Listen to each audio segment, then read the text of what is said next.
ஏன் உம்முன்னுக்கிறேன்? பிரசங்கம்.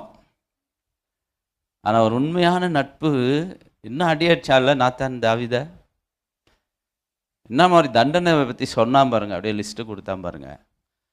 ஆனாலும் தாவீது அதை மைண்டில் வச்சுக்கின்னு அவனை வீட்டு வாசல்லாம் வைக்காமல் வீட்டு படுக்கார வரைக்கும் அவனை கூப்பிடுறாருன்னா அவன் அவன் எவ்வளோ ஒரு நட்பு, சரியான நட்பு அது. இன்றைக்கும் சொல்கிறேன், நம்மளை கரெக்ஷன் பண்ணிட்டாங்களேன்னு அவங்க முகத்தை கூட பார்க்கக்கூடாதுன்னெலாம் ஓடிடாதீங்க, ரொம்ப ஆபத்து.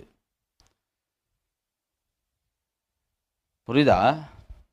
நம்மளை கடிந்துக்கிறாங்க, நம்மளை எப்போ பாரு ஏதோ ஒன்று சொல்லின்னுக்கிறாங்கன்னா அவங்கள விட்டு விலகணும், அவங்கள முகத்தை பார்க்கக்கூடாது, அவங்ககிட்ட பேசாமல் ஆயிடணும் அப்படிலாம் நினைக்காதீங்க. நினச்சிங்கன்னா அது ஆபத்து. உண்மையான நட்புன்னா சிநேகித நடிக்கும் அடிகள் எல்லாம் உண்மை உள்ளவைகள். கடிந்து கொள்ளுதல் வெறுக்கிறவன் மிருக குணம் உள்ளவன்.